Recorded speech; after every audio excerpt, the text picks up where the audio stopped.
નમસ્કાર દર્શક મિત્રો, એચડી ન્યૂઝમાં આપનું હાર્દિક સ્વાગત છે।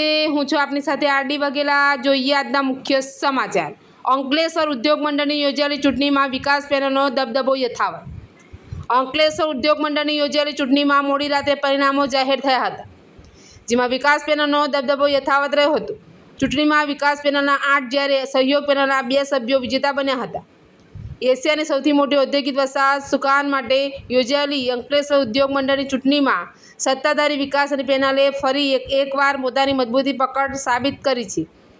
10 બેઠકો માટે યોજાયેલી ચૂંટણીમાં વિકાસ પેનલને 8 ઉમેદવારો વિજેતા બન્યા છે, જ્યારે સહયોગ પેનલના 2 ઉમેદવારોએ જીત મેળવી।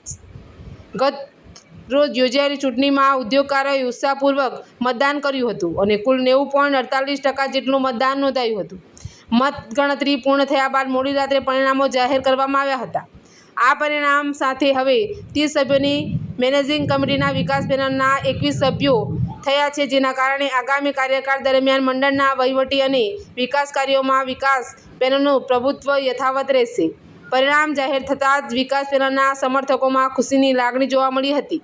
મોડી રાત્રે ઢોલ નગારા સાથે વિજયોત્સવ ઉજવવામાં આવ્યો હતો અને કાર્યકરો તેમજ સમર્થકોએ એકબીજાને શુભેચ્છાઓ પાઠવી હતી। વિજય બાદ વિકાસ પેનલના આગેવાનોએ જણાવ્યું હતું કે તેઓ ઉદ્યોગકારોના હિતોની પ્રાથમિકતા આપીને અંકલેશ્વર ઔદ્યોગિક વસાહતોને વધુ સુવિધાસભર અને આધુનિક બનાવવામાં પ્રયાસો કરશે। સાથે જ અંકલેશ્વરને દેશની શ્રેષ્ઠ અને મોડેલ ઔદ્યોગિક એસ્ટેટ તરીકે વિકસાવવાનો સંકલ્પ પણ વ્યક્ત કર્યો હતો। એચડી ન્યૂઝ સાથે રિપોર્ટ જયેશ પ્રજાપતિ, અંકલેશ્વર।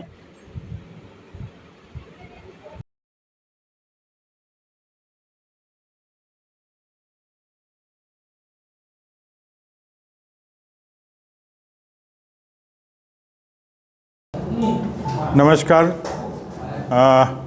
મારા અંકલેશ્વર જીઆઈડીસી વિસ્તારના સૌ ઉદ્યોગકાર મિત્રો, આજરોજ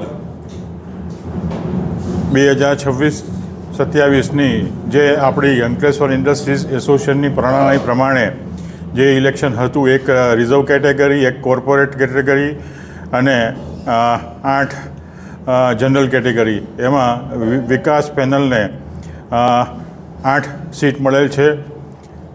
તે બદલ અમે સૌ ઉદ્યોગકારોનો ખૂબ ખૂબ આભાર માનીએ છીએ અને સાથે સાથે જે સૌ અમને કાર્યકરો અને પાયાના કાર્યકરોએ સપોર્ટ આપ્યો છે અને જે ઉદ્યોગકારોએ વિશ્વાસ મૂક્યો છે, એની પર ચોક્કસ અમે ધ્યાન આપીશું અને આવનાર દિવસોમાં અંકલેશ્વર જીઆઈડીસી એસ્ટેટને ક્રિટિકલમાંથી ડેફિનેટલી કાઢવાના અમારા પ્રયત્ન રહેશે અને અચૂક આપણે એમાં સફળતા મેળવીશું, જેમાં આપ સૌનો સહકાર અમને અવિરત પ્રમાણે મળતો રહેશે।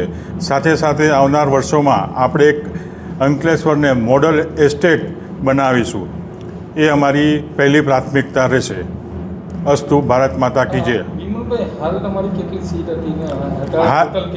હાલ અમારી અત્યારે 13 સીટ હતી અને અત્યારે અમે બીજી 8 સીટ મેળવેલી છે, એટલે ટોટલ અમારી અત્યારે 21 સીટ થયેલી છે। આમ જોવા જઈએ તો નેક્સ્ટ ટર્મમાં આપની 5 સીટ જે ઇલેક્શનમાં જીતવાની હોય છે, જે આમ મારો કહેવાનો અર્થ એ છે કે તમે 2027-28 સુધી પણ તમારું વિકાસ પેનલની સત્તા મળી ગઈ, એ કહી શકાય?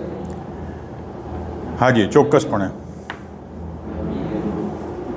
આજરોજ તારીખ 30 જૂનના અંકલેશ્વર ઇન્ડસ્ટ્રીઝ એસોસિએશનની મેનેજિંગ કમિટીના 10 ઉમેદવાર માટેની ચૂંટણી યોજાઈ, જેમાં 1 ઉમેદવાર કોર્પોરેટ કેટેગરી, 1 ઉમેદવાર રિઝર્વ કેટેગરી અને 8 ઉમેદવાર જનરલ કેટેગરી, એમ કુલ 10 ઉમેદવાર વિજેતા ઘોષિત કર્યા છે। હમણાં જ 10માં 2 પેનલ વચ્ચેની રસાકસીભરી ચૂંટણી હતી। વિકાસ પેનલના 8 સભ્યો વિજેતા જાહેર થાય છે અને સહયોગ પેનલના 2 સભ્યો વિજેતા જાહેર થાય છે। તો આ સંપૂર્ણ મતદાનની પ્રક્રિયા, કાઉન્ટિંગની પ્રક્રિયા બધું જ ખેલદિલીપૂર્વક બધાની ખૂબ સહાનુભૂતિ પ્રાપ્ત થઈ અને શાંતિમય વાતાવરણમાં આ કાર્ય સંપન્ન થયું। સર્વે ઉદ્યોગકાર મિત્રોનો ખૂબ ખૂબ આભાર। અસ્તુ, ભારત માતા કી જય। વંદે માતરમ।